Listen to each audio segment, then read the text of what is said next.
It's now common in video games to be incredibly serious, dramatic, cinematic, and narrative heavy, but it's not always the case. While not as frequent, we can still find games that exist for the sake of being games, silly, light-hearted romps that don't require the stamina or brain power of their more heavily laid counterparts.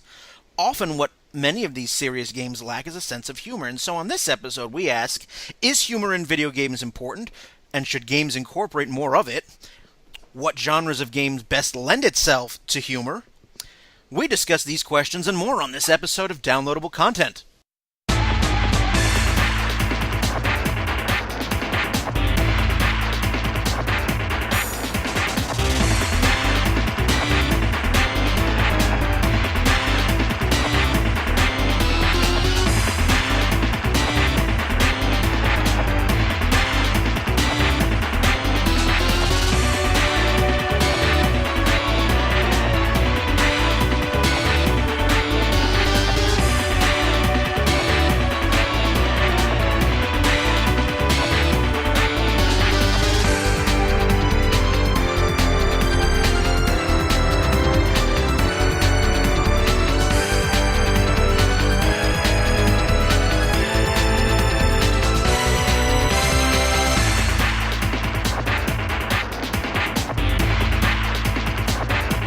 Hello everyone, welcome to Downloadable Content. I'm Brian, and back with me is a Doug.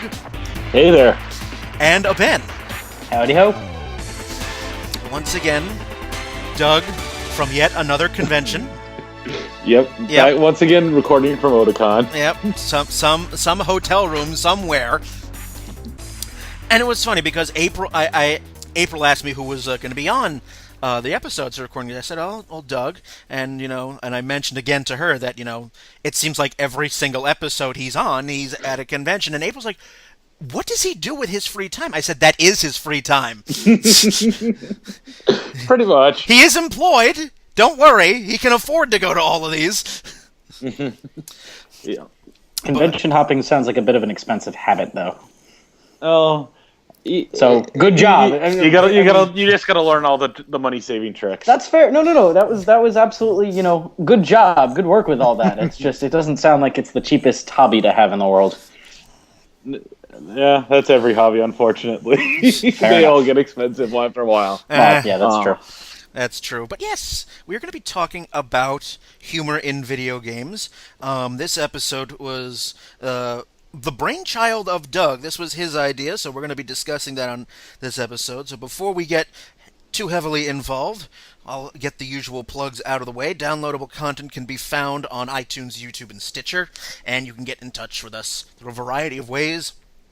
Facebook.com/DLContent, at Twitter at DLContent, on Tumblr, dlcpodcast.tumblr.com, and through email, dlcontent1@gmail.com. So, as I just mentioned, Doug, this is your brainchild, so I will ask you, what prompted you, or what made you think of this idea for a podcast in the first place? Well, what was actually got me thinking about it a while back is I just was kind of changing what I had in my DS for like my commute back and forth, and I'm like, I haven't played Elite Beat Agents in a while, and if you've never played that game, the cutscenes and everything that's going on throughout the rhythm part, it's just full of ridiculousness. And I mean, with the exception of one level that just tears your heart out, but a lot of it is just crazy humor, ridiculous circumstances, like a washed-up baseball player having to fight a lava golem in an amusement park to reclaim his glory, things like that. And it got me thinking about, this was one of the few times I remember that a game, the first time I played some of the levels, just had me roaring with laughter at how silly it was. And, it really went with that. And it's like, that's what half the fun of the game is, that it does not take itself seriously. And I think that's why it's so refreshing, is because so many games that we play do just kind of get really serious. And, sometimes, a lot of people have been saying nowadays with movies that they don't always want the serious. They appreciate the serious, but sometimes it's just nice to have something that's just fun. And that's kind of why I go for the humor and, said, well, what are some good humor games? What are games that really make us laugh out loud even while we're, playing something? And that's where I got it from there. So the kind of the question I'm going to toss to you guys is, do either of you kind of remember the first game that really kind of made you laugh out loud, or at least appreciate the comedy in it? Do you want me to go first? Yeah, go for it. All right. Well, again, I have not played too many video games where they're meant to be intentionally funny. I think probably one of the earliest ones, and it's a pretty recent game actually. Super Paper Mario for the Wii. In which the dialogue is written to be intentionally tongue-in-cheek. A lot of it is Nintendo making fun of itself. Yep. I'm thinking of one particular boss fight that was very much shots at fanboys and absurd internet humor. I'm sure you're thinking of... The chameleon? Sure, the one where you had to fight as Peach for whatever reason, whatever. Yes. Reason. The dating sim. The dating sim. Exactly. Mm-hmm. Yeah. Yep. There you go. Yeah. Oh, the and even before that, Mario RPG. Yes. That is one that that one still cracks me up to this day. Yep. People falling over when somebody makes like a deadpan comment or something like that. Yep. The Mario and Luigi series also, all those games have also very much been. I mean, they're all absurd, but they're all meant to be very, very funny, and they usually hit the mark. Yeah. Yeah. I can certainly agree with that. It has been so long since I've played Mario RPG that I've kind of forgotten most of the hilarity. Yeah. But Super Paper Mario has something like one of the boss battles, starts screaming, "I am error," which, that's a throwback to Zelda 2. Control, Alt, Delete, and just, it intentionally hams itself up, which is very nice to see. Yeah. That Nintendo is aware of its own tropes. One of my favorite comments in a game, the little self-referential thing was, have either of you played the Phoenix Wright series? I haven't. I have not either, but go for it anyway. So in the first game, there was a character who was a bellhop, basically, and he gets called. And when you first meet him in this hotel, he's holding a tray of drinks. And then he gets called up to the stand. And I guess because either the programmers didn't have enough room or chose not to, he doesn't get a second sprite. So when he's called up to the stand, he's still holding the same tray of drinks because it's the only sprite that they have for him. And so the game decides to poke fun at itself. And the judge in the court case says, "We should do this quickly. That tray looks awfully heavy." And I just remember thinking, yeah, why? Sure, let's go with it. Let's just absolutely go through with this.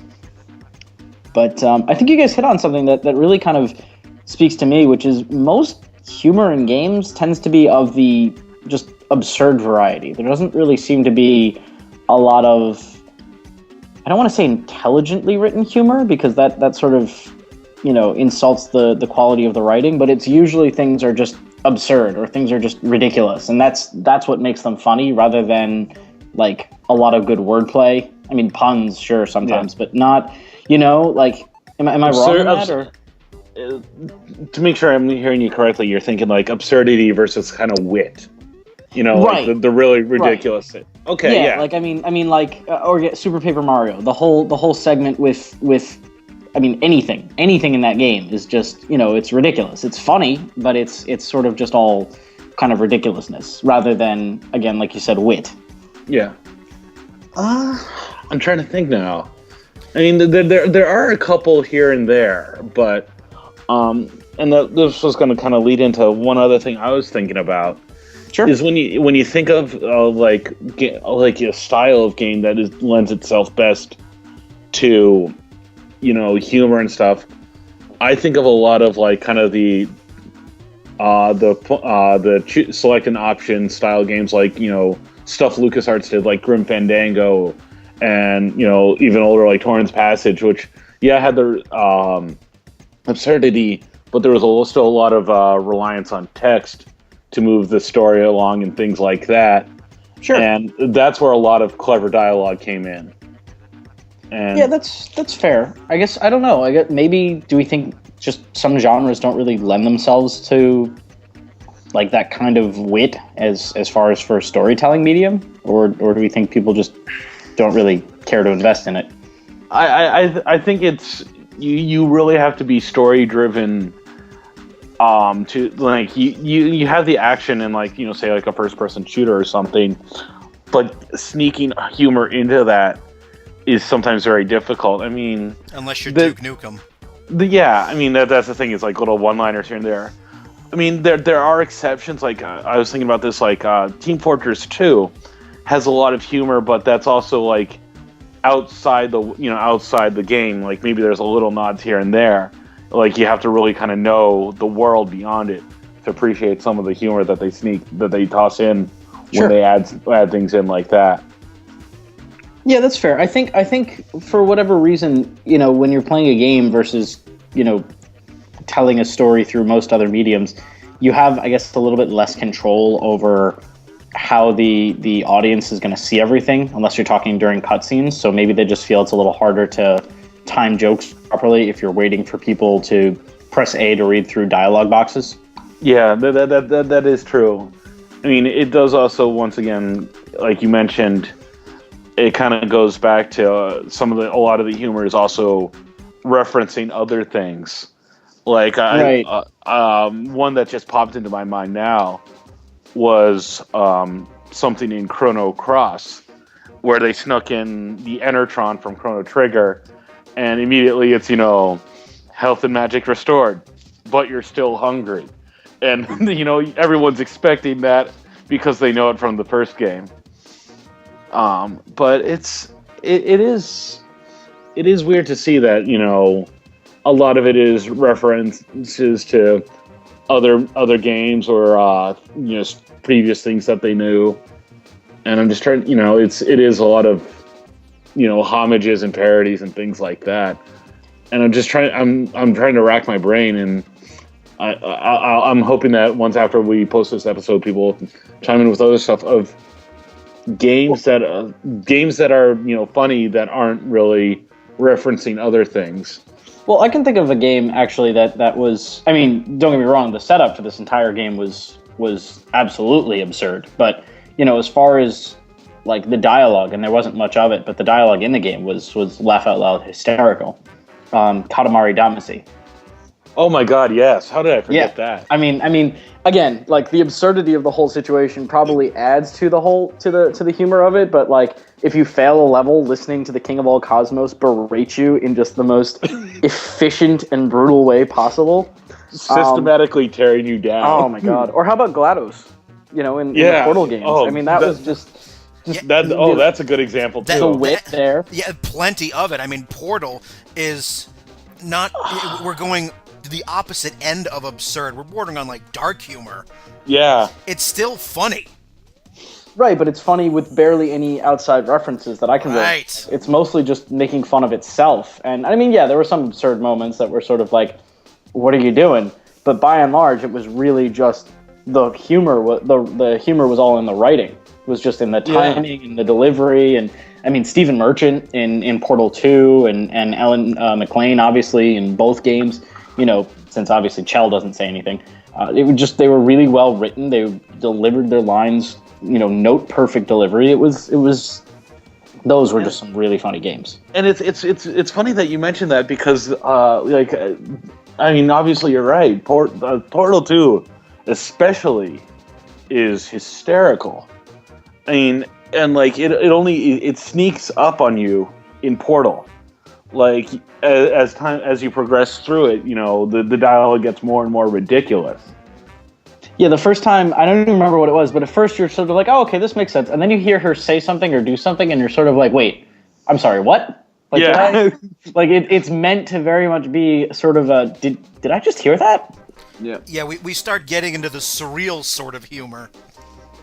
Mm-hmm. Yeah, but it was really just, even the ending songs were meant to be humorous little enjoyable, diatribes. But yeah, I think for whatever reason, the other part of it that I can see is one big complaint that I heard lobbied at Super Paper Mario, for instance, was that it was just too wordy.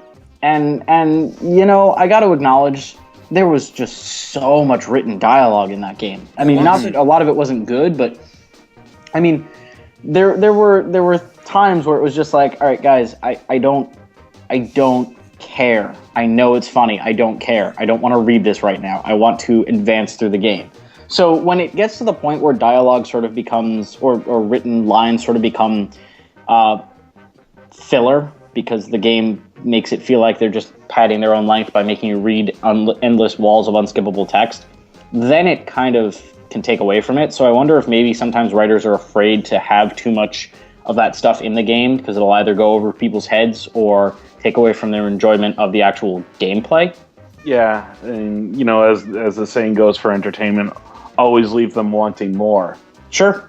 Yeah, and I only played Super Paper Mario about a year ago, and that was kind of one of the things that took away from it, that kind of took me out of it. Was it felt like it was, like you said, too wordy, and it's like it's not that I don't appreciate a lot of the jokes, but when you have to sit through them, and to bring up Portal, I think that's kind of why that might work really well, is because you can keep playing and doing stuff while you're getting all that dialogue around you. Or if anything, it's more like a reward. You finish the chamber and then you get to listen to a joke. Yeah. You know, but in the meantime, when you're actually going through the chambers, she's usually very quiet. There's usually not really any dialogue there. Mm-hmm. Or like one time I was thinking that there was, in one of the chambers, you're listening to Wheatley and he's hiding off in the side, and you keep like you catch glimpses of what he's saying. Like he's just talking, so you only get part of the story, which is what makes it funny because you're wondering how he got from A to B.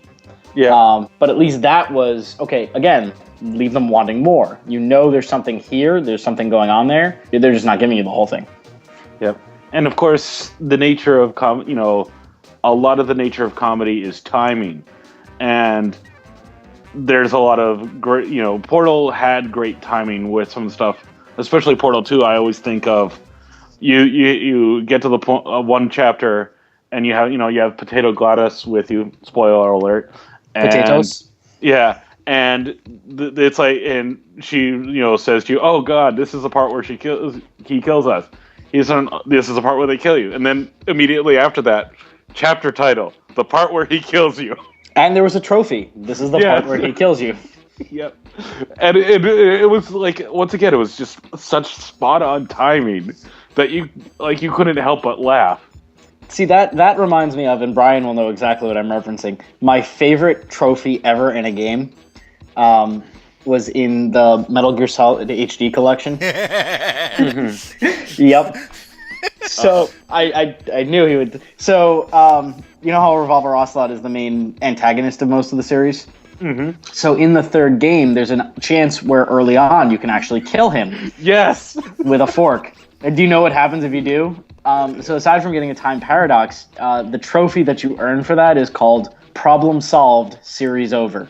Yep. Oh, if we're gonna get into trophies, I just thought about.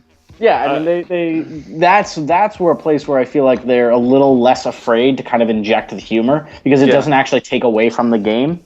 It's like the cliff note, the annotation to the game at that point. But yeah, when you mentioned trophies, it just reminded me of that one in particular. Something like that. I was playing Saturday Morning RPG on Steam the other day, and if you haven't played it, it's an amazing game. It's a love letter to 80s Saturday morning cartoons. But one of the items you can pick up is the BB gun from the movie A Christmas Story. Oh dear, that's awesome. And it happened. It'll happen if you use the item. You'll accidentally shoot your eye out, and then up comes an achievement. You've unlocked an achievement on Steam. You'll shoot your eye out, kid. But just because the connection, I was thinking, we were talking about humor and stuff, and I just thought of another great series that's wonderful for humor is the Lego games. Oh well, yeah. I mean, but And again, that's I think a lot into, of getting into parody and stuff like that. getting into parody, getting into kids humor. I mean, not that it isn't still funny, but or I just remember like the Lego Star Wars, for instance, was a perfect example. So they have the scene where, which of course has been made fun of a million times now on the internet, where Luke is first handed his lightsaber in Episode 4, and of course all the memes now are, handed most powerful weapon in the galaxy, immediately points it at face. So in the Lego games, they made fun of that too. So he turns on the lightsaber and has to kind of duck out of the way of it because it opens up towards his head. And then he's sort of spinning around and doing a couple of moves, and he turns and he cuts off C-3PO's head. And then you just see R2-D2 and Obi-Wan Kenobi kind of slowly look at each other like, shit, we're fucked. The one that I was thinking of, because we were talking about trophies though, is in Lego Marvel. Once when you unlock Howard the Duck, the trophy title is Really? Well, they know. They're just okay. Yeah, I mean that was the thing that like I really appreciated about Lego Marvel was it was a lot of we laugh the hardest when we laugh at ourselves, and it's me like in the Star Wars is that same vein of the people who love this, like Lego and they like this stuff. So, they're going to enjoy making fun of it because it's not out of malice. Because we're children. Yeah. Let's not kid ourselves here. What we're basically saying is because we're man-children. Yep. More or less. Yeah. I'm surprised neither one of you brought up Conker's Bad Fur Day. Oh. I never really played Conker's Bad Fur Day.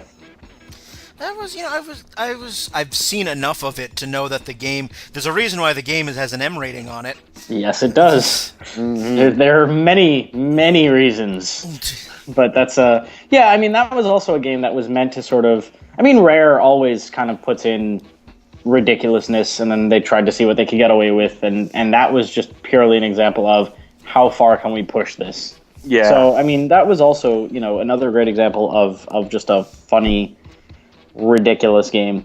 Yep.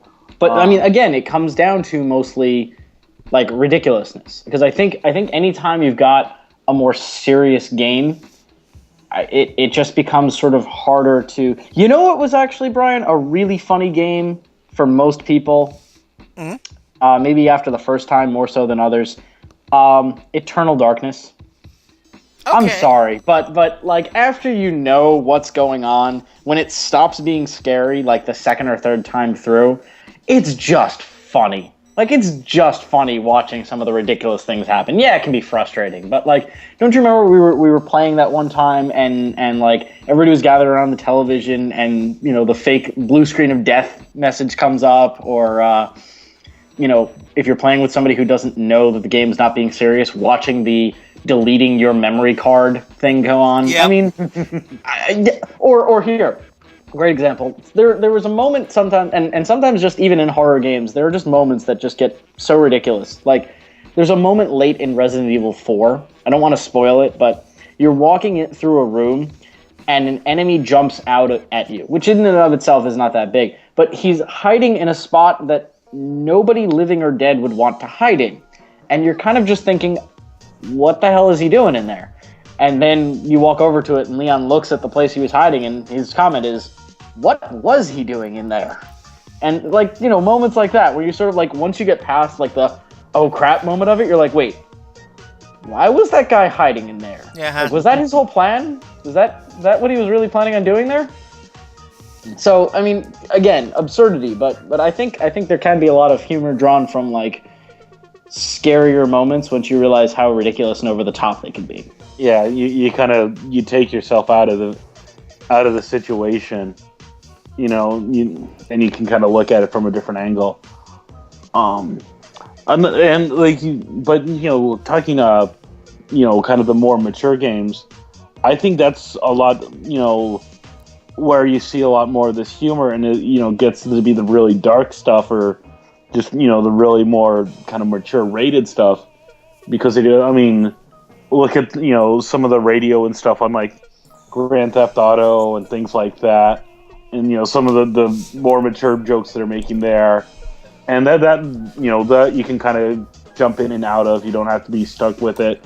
Another one I thought, and I realized I kind of laughed a lot at, and it's very dark kind of humor, was Mad World on the Wii, where here you are, it's like looks like this grim, almost like Sin City style game, mostly in black and white, except like sound effects and blood. And here you've got who is it? It's John DiMaggio, the voice of Bender from Futurama, and Jake from Adventure Time, and I'm blanking on the other guy's name. Wasn't Steve Blum in that game too? Yeah, I think he was one of the main characters, but it's John DiMaggio, and I want to say Greg Proops. I might be wrong. Providing the color commentary as you're playing, and it's all this ridiculous stuff and things like that, and it's just it's some of the most just immature base toilet humor for like all this ultra violence going on around everything, but at the same time you can't help but laugh at stuff. That's fair. I mean, and I think another genre that I think lends itself pretty well to humor, JRPGs. Mm-hmm. I know. I mean, no, we're not going to spend too much time on it because we just did a whole damn episode on it. Earthbound. Yep. Well, yeah, but that game was sort of ridiculous. Say Fuzzy Pickles. Say Fuzzy Pickles. I forgot to do that this convention. Find an Earthbound cosplayer and take their picture with it. Oh. I just thought of another one that's not self-referential, although occasionally will be, but Zelda Wind Waker. That Link is one of the funniest characters in a game. Well, because of his face. He makes I mean, that's the thing. It's not dialogue. It's all like facial expressions and things like that. Like his reaction, like when he finds out he's going to be sent into the fortress via cannon. With the cannon. Yep. Yes. Absolutely. That scene was fantastic. Well, and watching his different expressions. First he's scared, then he's trying to be courageous, then he's preparing for the hit. And then, or like, after he sails off, you see one of the pirates slowly waving at him. Bye. Yes. Oh. Yeah. And I think that's one of the reasons why Wind Waker is so fondly... Go ahead. Oh, no. I was going to say, you know who else I was just thinking of who manages to consistently get a lot of really fun humor into his games is Suda51. Mm-hmm. If you played, forget the ridiculousness of it, but, if you played Killer 7 or No More Heroes or any of or what was, Lollipop Chainsaw or whatever the zombie, game was. I mean, yes, absurd, ridiculous situations, but there's still really funny things going on. Like watching the severed head of a guy trying to explain to his girlfriend's dad that they haven't had sex yet. Yeah, exactly. Things like that. It's all just sort of like, what the hell am I watching here? But that doesn't make it any less funny. And of course, anytime you see something absurd, just remember, bunch of guys in suits sat down and calmly, rationally thought out everything you're experiencing at the moment. It makes anything immediately funnier. Yep. And the other thing is, though, that I was going to go into is, and some of these it just becomes too, sometimes they try and sneak in the jokes and things like that, and it's either too forced or it's a certain amount of it's a dialogue hit that happens, like a character's catchphrase or something like that, and because you've heard it 20 times now, it's no longer funny because you've gotten so sick of it. So yeah, that also makes sense. So I think that's also why it really has to be central to the story, things like that, versus just random stuff you randomly encounter. Yeah, I think it sort of just eventually gets to a point where, I mean, again, with a darker, serious story, it's just harder to really balance stuff like that. When you look at a movie, you think about the genre like the action comedy movies that kind of come out now. They have to do a really good job of balancing interesting characters and design choices off of like a serious story. So it sometimes becomes really hard to kind of figure out how to best. Yeah, it's a tightrope walk. It's a tightrope walk for sure. And again, with gaming, you have, in a lot of ways, especially with more modern games, way less control over what the player is going to do.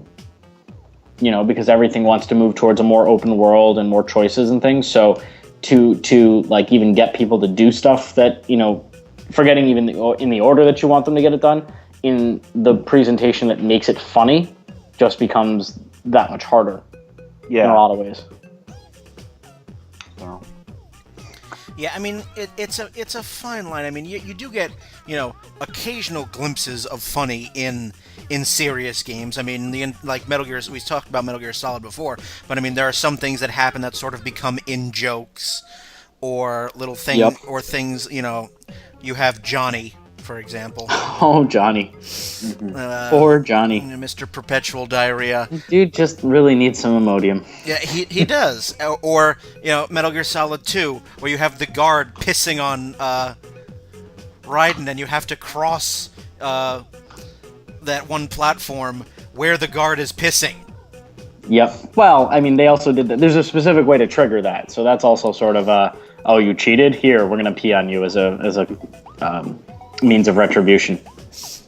But yeah, I mean, the cutscenes that they did for the Twin Snakes were generally very funny and just kind of absurd moments. But usually it was, I don't even know how to describe it. I mean, again, everything unfortunately comes down to absurdist humor. Yeah. If that really sort of makes sense.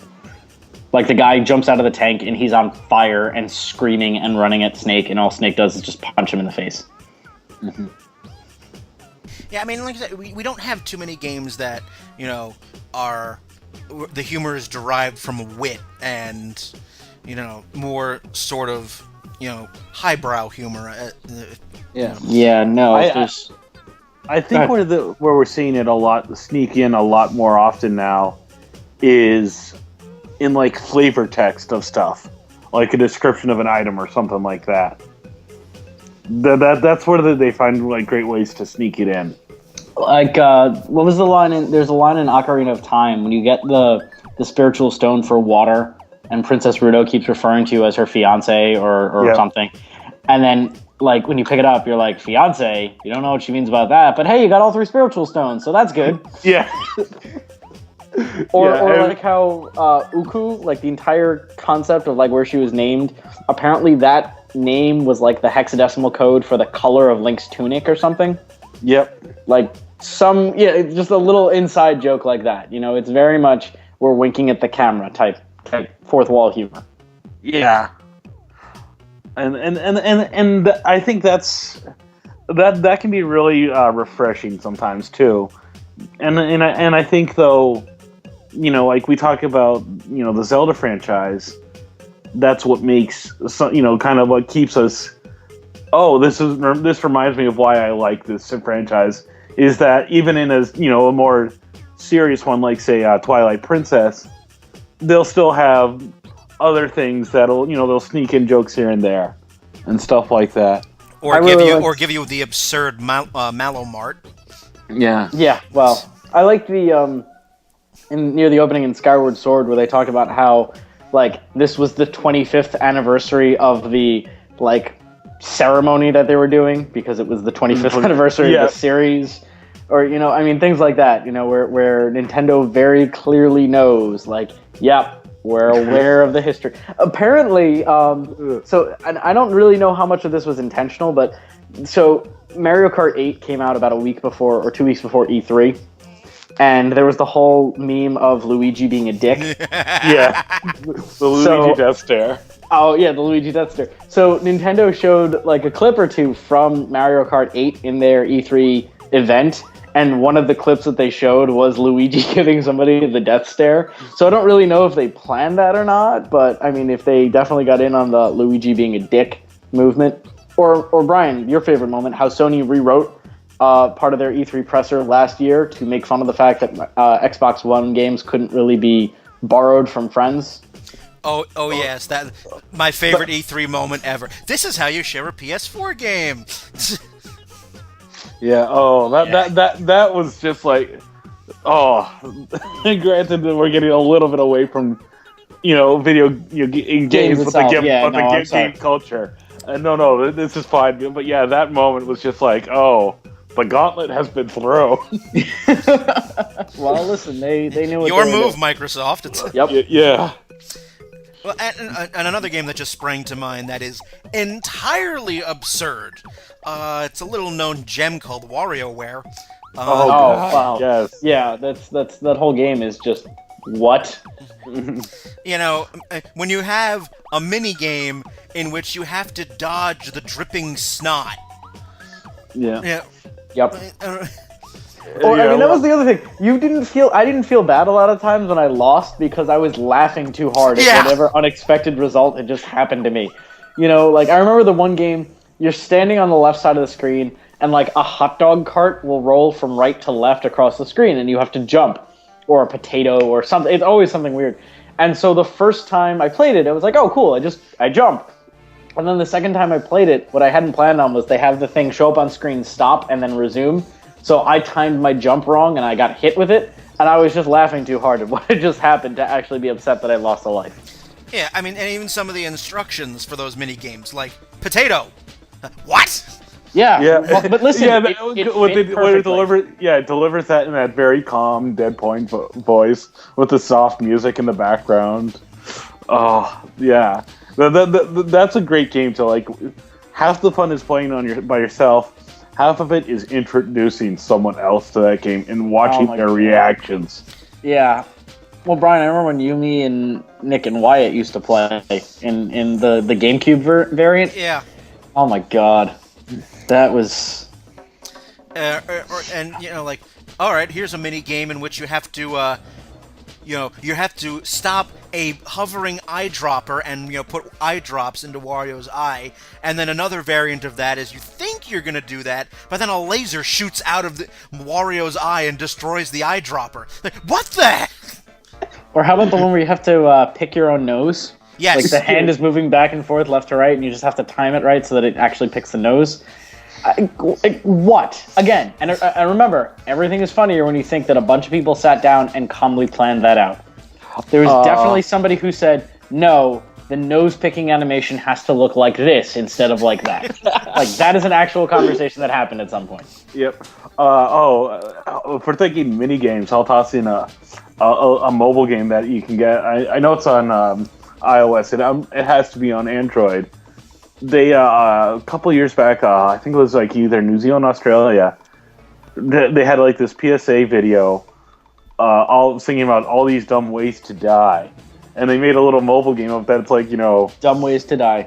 Yep, the mobile game for that, and of course I'm gonna get that song stuck in my head now, but it's like don't push the red button, clean up the puke so you don't slip up, things like that. And they made them just stupid little mini games, and you have to keep doing it faster and faster. And the game starts saying like faster, and things like that. And once again, it's a little bit of just the kind of the brevity of it that just makes it so fun. That definitely sounds amazing. It is hysterical, and I believe it's free, so definitely check it out. I think the last game I'm going to mention before we wind down the first half here, it's in-game narration that makes a game hilarious. I'm thinking of Battle Block Theater. I was waiting for you to bring that up. I have another one to mention that with in-game narration being amazing, but you guys go ahead on this first. I mean, Battle Block Theater is a platformer, which you wouldn't think of a platforming game having voices. But Battle Block Theater is made by the Behemoth, and as you go through each level, you have the narrator who's making commentary while you're playing it. It's like, watch out! Those things will kill you and make you poop your pants in that order. Or you'll do a time trial, and it's like, try. I got the best time on this. I got this 1 billion times over. I'm also a pathological liar. Or am I? What's that? What? And then, the story of Battle Block Theater. You get a cutscene in between each world. There are 8 of them. Talking about how you wound up on this island with this abandoned theater and all of these cats. And the dialogue is incredibly funny, and a lot of the over-the-top reaction the narrator does when you die, every time you die, is outright hilarious. And I blame Wyatt because he introduced me to that game, and I'm convinced that the narrator is Wyatt. Yeah, I wouldn't be surprised if that's actually where he's getting his lines from. The Behemoth is just writing them for him. Yeah, well, or he's writing them for the Behemoth. That's also a distinct possibility. Yeah, I would not put that past them. The other game I was thinking of, speaking of fantastic narration, the Stanley Parable.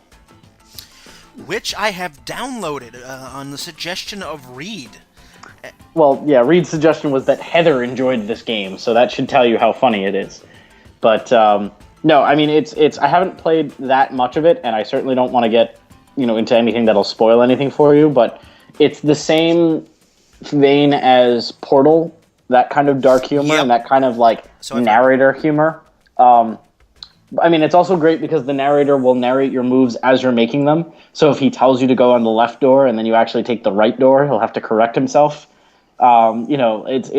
It's a very funny game. It's more along the lines of almost the LucasArts adventure type games that you were talking about earlier, only in first person. But it is so funny. The humor is just perfect. The narrator is fantastic. It's really just excellent. It's definitely, again, like I said, in the Portal vein as well. Very nice. So I think we'll close our first half here. And on our second half, we'll talk about obviously more funny games, and we'll also talk about games that were unintentionally bad. And there's a list. There is a list, and there's a couple of questions yet to be answered, like what games would you suggest to someone looking for a comedic game? Thank you, Doug. No problem. And we will get to all of that on our second half. You're listening to Downloadable Content. We'll be back.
back to downloadable content. We continue our discussion of humor in video games. Doug and Ben are still here.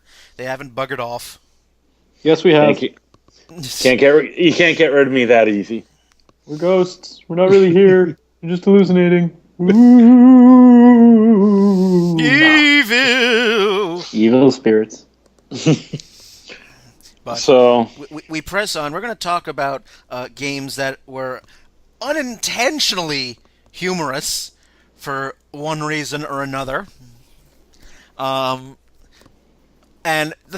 because of how unintentionally bad, how unintentionally funny some of these games are, they are now kind of infamous, kind of remembered more for their flubs than the actual game itself.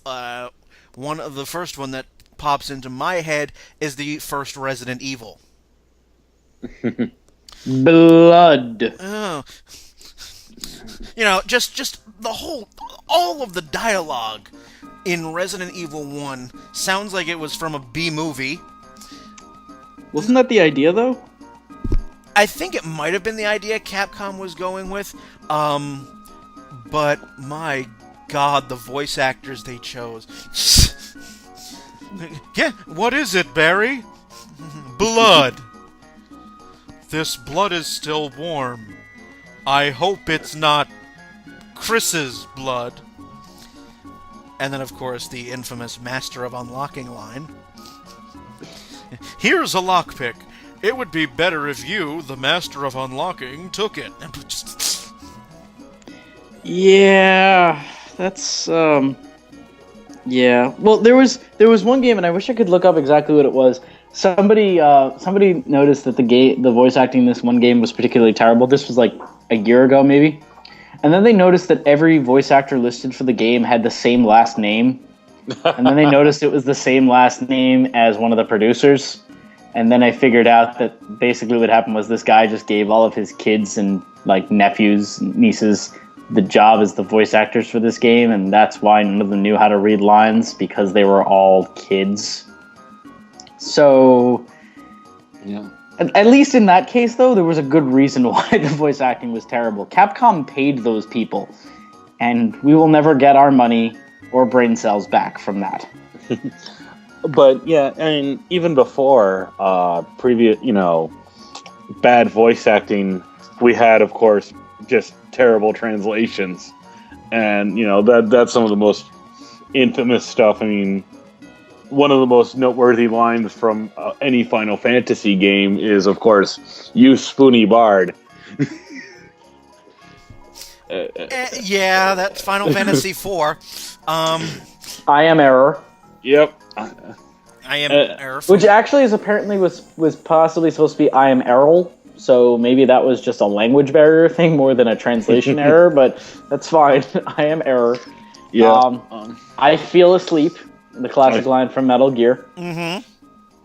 And before we get too far, the entire intro to Zero Wing. Yeah, the game that launched 1,000 memes. Basically, April and I were talking about. She's like, "Does anyone actually remember if the game Zero Wing was actually any good?" It doesn't matter. That's what I said. I said I don't. Yeah, it doesn't matter at that point. Everyone remembers Zero Wing for its horrible, horrible opening intro. I'm like, I don't know who they had for translators, and then April suggested maybe they did the translation in-house. Maybe it was a couple of Japanese developers who had English as their second language and decided to give it a go. Well, we all know Capcom doesn't really do well with like copy errors. Wasn't there also Resident Evil Revelations when they botched the spelling of the box art? Yep. Yeah. Plus the time that they stole that graphic. I mean, well, that's not a translation error, but when they also stole that graphic from IGN for the box art for Okami on Wii, which I thought was fantastic. Oh, yeah. Or it was another game, and I completely forgot about this, and I don't remember why. Poker Night at the Inventory. You guys know about Poker Night at the Inventory? Yeah. That's got Strong Bad in it. Yeah. So this was a poker game that features Max from Sam and Max, Strong Bad, Gabe from Penny Arcade, and the Heavy from Team Fortress. And then the sequel featured Brock Sampson, Ash, and from Evil Dead, and I'm blanking on the other. Sam was the other playable, and I'm blanking on who the fourth was. Oh no, it was Claptrap Okay. from Borderlands, and GLaDOS was the dealer. Yes. Yeah, so she'd distribute the hands and then make fun of somebody at the same time. It was all just very well done. The only problem, though, is that humor gets a little bit repetitive, because then it's like, okay, there's only so many lines of dialogue that they can have. Yeah. At least watching the characters interact was a lot of fun. I've seen gameplay clips of that game. And Well worth the $5. Very well worth it. so I've heard. And I'm not really into even poker, and just the humor in that game is worth the price of admission. Definitely worthwhile. Yeah. I'm trying to think of other very bad, unintentionally bad. I mean, nowadays you don't get too many of that. I mean, it's more of the NES, Genesis, Super Nintendo era. Yeah. That was before they thought it was worth investing the money for actual translators. But now it's just like other errors and glitches and bugs that are usually funny ones. Somebody found a glitch in one of the hockey games where you could manage to make a player fly into the audience if you if you open the door to the penalty box at exactly the right moment. When you open the door, the guy would just get thrown up and over into the crowd, or or like stuff like that. Watching players play with huge. There was a basketball game where somebody was gigantic, so watching him slam dunk anything when his waist was already above the basket was particularly amusing. Fun glitches that sometimes happen for people. And there was just one. Oh yes, and mods for Skyrim where you can turn. You have Thomas the Tank Engine. Oh, the Thomas the Tank Engine mod for Skyrim is not nearly as good as the one that turns all the dragons into Macho Man Randy Savage. I personally, If you have not, no, go ahead. You finish. I was gonna say, if you have not seen that, you owe it to yourself. You owe it to the memory of Macho Man Randy Savage to see that, because it is absolutely hysterical. I was a particularly big fan of the one that turned them all into the one of the characters from My Little Pony. Yep. It was particularly amusing because she had a very low yay. So whenever a dragon would scream, instead of breathing fire and screaming, you just hear yay. The best with the Macho Man one is, that opening scene where they hear, the dragon far off in the distance, and they're like, what's that? All you hear is, ooh, Macho Man coming to get ya. Yeah. Oh, and that. Yeah. But we talk about translation and glitches. Skyrim had a lot of that, just not necessarily translation, but when you make an open world like that, there's going to be some hiccups in the system, but they also sneak in some great Easter eggs with that. Like, one of the things I remember most was finding out that way up in the northeastmost part of the map, you go into a frozen cave and you find a skeleton on the ground and some frozen leg bones in the ice in the ceiling. And if you search the skeleton after you kill the ice troll, you find a lightning infused sword. In other words, a lightsaber, and they're referencing the beginning of Empire Strikes Back. And things like that. And that's one thing I love finding in open world stuff, is the jokes they sneak in that you have to look around. GTA does it pretty often with the names of companies on buildings and things like that.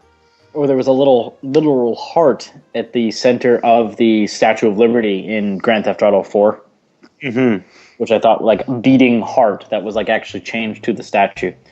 And then the other one I saw recently, which was, again, sort of ridiculous, but I saw on a website they were doing a segment of Bad Boys Miami Takedown, which was apparently like a terrible game as far as glitches and stuff. But there's one level that if you go in and shoot these 7 different birds, like 7 pigeons, there's a door that you normally can't unlock.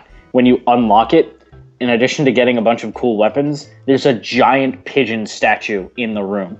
Like, just as a reminder for what you had to do to get there. The birds remind me of I think it was the latest Hitman game, where you're supposed to take a guy out into the desert and kind of execute him, or you can shoot like 6 buzzards that are in the area, and then out of nowhere, like an ice cream truck comes and just runs him over. So some stuff like that is the best way to just kind of sneak in the humor sometimes. And yeah, it's not actually part of the game, but it's still well done. That does sound fantastic. Yeah, because it kind of makes you like, and some of these stuff you have to just sit down and just wonder, how did people find this? And because if you don't know about that and you stumble upon it, that's sometimes the best part. Mm-hmm. Is when you're just like, wait, what? What the hell just happened? Yep. There's a particular actor. Well, he's now dead. He goes by the name of Tony J. And he's known in movies and TV and video games for taking on very serious roles. So Tony J got to play the narrator in the game for PlayStation 2 called The Bard's Tale, which is another it makes fun of RPGs. You have Tony J as the narrator and Carrie Elwes as the bard. And just going through, it's like right at the beginning of the game, the bard goes into, this woman's, bar and goes up to her room and opens the treasure chest. And he's narrating it. And the bard opened up her chest. Wait a minute. Am I reading this right? Are you stealing from her? Just think of it as a service I provide. That's great. When even the narrator doesn't quite know what's going on with the game. And when you die, he's like, and so ends the story of the bard. And then a few seconds later, after the game over's popped up, Tony J just starts laughing and goes, I can't believe I said that with a straight face. That actually reminds me of, there was another great line that wasn't meant to be so funny, but it just really came across that way. In Prince of Persia, Sands of Time, if you die, so the whole premise was that you were telling the story. So if you die, you just hear the prince go, no, that didn't happen. Let me start over. And it was just sort of like you just had a horrific death where you fell off a cliff, and he goes, no, wait a minute, that didn't happen. Let me try that again. There is a line in the first Dragon Quest game, Dragon Warrior, when it was re-released on Game Boy Color, and when you die, and this is true of all the Dragon Quest games, when you die, you go back to the last castle you visited, and you're resurrected, but at the cost of half of your accumulated gold, which in Dragon Quest is a very severe punishment, given how gold is such a precious commodity in this game. You want to keep it. But when you die, and in Dragon Quest 1, Dragon Warrior, the only character that's in your party is yourself. It's just you as the knight. So every battle in this game is one-on-one. But when you get resurrected, the king of wherever castle you most recently visited just looks at you and goes, "Why did you die?" "Oh, all right, I'll give you another chance." And I just thought, it's like, that doesn't happen in RPGs very often, where you are scolded. "Why did you die?" "Well, you fucking do it." Yeah, it was nice of the game to do that. So there was a couple more questions, I know, Doug, that you had suggested for this episode that we will get to. Yeah. I'm just pulling up the list right now. I think the big one that I was just kind of is for kind of everyone is we touched a little bit on specific styles, and I think if you're just looking for quick humor, like little nods, I'm gonna say open world is kind of the best for stuff. But if you want like kind of humor throughout, I think generally speaking, the RPG nowadays are kind of the point and click adventure, like the old LucasArts games, or more recently some of the Telltale stuff, like when they did all the Strong Bad games. I think those would kind of the best ones to aim for. But I was going to also say, if someone's saying looking for a game with some good humor, or at least generally fun, do you guys have any specific recommendations? I mentioned JRPGs, especially the ones that are more based in anime. Those you'll tend to find more humorous dialogue. Mm-hmm. A lot of games that Nintendo makes are still, loaded with fun and humor. I mean, that's kind of been Nintendo's bread and butter almost. That's their style. I mean, yeah. they still have the family-friendly moniker. Yeah, and I mean that's always what I always kind of default is as the resident Nintendo fanboy of this for guest of this podcast is Nintendo really does focus on a lot more of fun first. Yeah, I think I found that games that are fun, like especially games that are fun with a community, tend to lead to more funny moments, even if they're not intentionally funny, or even like, watching somebody get beat up in Mario Kart can still be really funny, even if it's you, because of just how ridiculous the rubber banding gets. Yep. I was going to definitely say the Nintendo games. Obviously, as we mentioned earlier, any of the Lego games are very, again, childish humor, but that doesn't mean it's not still funny. Mm-hmm. Yeah, I mean, we covered a lot of franchises that just have good, funny moments about them. I mean, part of it, though, is also just what you're in the mood for. Yep. The two I'll choose that I kind of brought up is Super Mario RPG, because that's just a fun game, and that's one I would challenge anyone to like go through that game trying not to laugh, because I think it's impossible. The other one, just because of a lot of it is making fun of how ridiculous the situations are and everything, is Elite Beat Agents.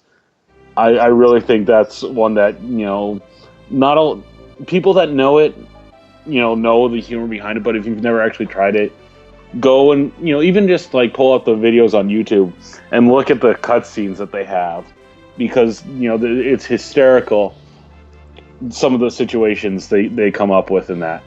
In that same vein, a game that I didn't mention earlier, or forgot to mention earlier, Ghost Trick. Mm-hmm. You ever played that? No, I've never heard of it. It was from Capcom. I think some of the guys behind either Elite Beat and or Phoenix Wright were involved with it. You play as a ghost. You play as a detective, like a guy who has to solve his own murder, effectively. But there are just some moments. My personal favorite was, so at certain points you can communicate with animals.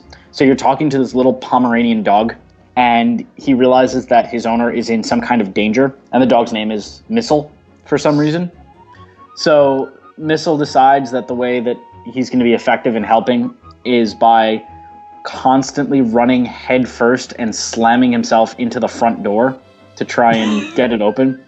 So you just see this tiny little dog, like, ruff, ruff, ruff, wham, ruff, ruff, ruff, and he just keeps going, just headlong right into the... I mean, there are other really silly moments in it too, but, it's kind of just all in all a really funny game. Definitely worth taking a look at. What platform's on that? Or is that on? It was originally on the Nintendo DS, I believe. It's currently also available in the on iOS. I don't know if it was released on any other platforms. Yeah, it was like Actually, I bought it not that long ago. It was really pretty cheap. Let me see if I can look it up and see if it was released anywhere else. Ghost Trick, Phantom Detective. Here we go. The original was on the DS, and then it was released on iOS December of the same year, which was 2010. 2011 is when it was released. Okay, so that's not too old. Yeah. Yeah, no, it's still pretty good. Development was handled by the creator of the Ace Attorney series. So there you go, the Phoenix Wright people. It was definitely and you can do a demo. It's really pretty funny, and it's also a cool game in its own right. But just some of the moments and some of the things that people say and do, and the characters are just absurd. So it's worth a look. Oh yeah, and right now it's down to $16.11 new on Amazon. Yeah, there you go. I might have to buy that tonight. Hey, dollars. Ka-ching. Yeah, there you go. Yeah, if you send me $20, I'll get it for you for that $11.16. All right, guys. And Ben will just have the finder's fee. That's small, negotiable salary. Ben is going to be Ben's next move is he'll become the merchant from Resident Evil 4. Got a selection of good things on sale, stranger. Yeah, pretty much. He was a great character. I wish he'd come back. I was kind of upset that he wasn't in the 5th game, I'm going to be honest. That would have actually helped raise the level of the 5th game pretty significantly if they'd included the merchant. No. Instead of not including the merchant. Not that he ever made any sense. Because you can kill him and sometimes he'll come back. I still think at the end of the game when he was running away, he definitely should have stopped and talked to the merchant right there. Hey dude, just so you know, this place is about to blow up. Maybe you want to get out of here. Like that would have been a great cutscene for them to throw in. That would have been very nice, considering that both Leon and the merchant are voiced by the same person. So there you go. He's covering his own ass. He's really got to save him. Oh. No. Oh, just because you made me think of it in like hooded figures like that, I have to toss in one more kind of franchise for stuff that has humor that you don't expect. And it's, Warcraft and StarCraft. When you start clicking on a unit too much and they start to get annoyed at you. Me not that kind of orc. Oh. That was a good one. Yeah. You know what had some funny moments? Again, just because it was so ridiculous and just fun. Devil May Cry. Not so much the latest one, but like the 3rd game especially, just had some great humor. Mm-hmm. I've only played the first of that series. Oh, we got to get you on some of the future games. Don't bother with the second one though. You'll be disappointed. I keep hearing that. It's like, okay, 1's great, 2 get avoided at all costs, 3 good, 4 and then it's like, okay. Yeah, 3 was fantastic. 1 was pretty good. 4 was close to 3. 2 was I've heard it generously described as a bug they forgot to quash before it left QA. Oh wow, very nice. Yeah, it's not a very good game. The 5th one I also really liked. Pretty ridiculous, and you will love because of like they do a lot of social commentary stuff, which I'm not going to get into too heavily, but it's really just a little bit of it. It's very heavy-handed, but if you're laughing at the joke, you're going to laugh very hard. Cool. I need this thing called money so I can buy these games with. What's that? I know. I need this thing called time so I can play the games when I do actually play them. Well, if you stop Doug, going you to have time. You just use it traveling. Yeah, that's what I was gonna say. I'm like, well, when you're spending every other weekend at a con. Well, that's why I'm talking about all these DS games. Well, there you go. It's the only thing you have time to play. Just on the go when you're not busy, having people share Street Pass stuff with you. You joke about that, but I've already completed the new puzzle that came out like on Friday. Yeah, Brian, you laugh about this, but my roommate is still picking up fresh puzzle pieces that I got at PAX from me. So yeah, cons for those things are. Somebody pointed out that's a wonderful irony. Nintendo doesn't have these conventions, and yet Street Pass was clearly designed exactly for that purpose. They won't admit it. No, of course they wouldn't admit it. Then they'd have to hold a convention. But, that's absolutely what that was designed for. Yes. So, Doug, do you have any other questions to lob at us? I think I'm good. This was a lot of fun. I was wondering how this was going to turn out, but I think we had a lot of good conversation here. I'd love to hear other people's suggestions for humorous games to try. Well, cool. So before I bring this episode to a close, I will give Ben and Doug some time to plug their own creative ventures, because why the fuck not? So, Ben, I will start with you.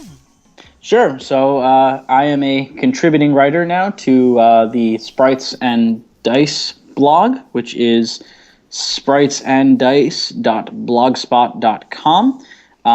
We're a kind of blend of video game, tabletop game, dice game, sort of a little bit of everything, which is what's nice about our writing staff is we're fairly diverse, but we do usually dabble in each other's topics.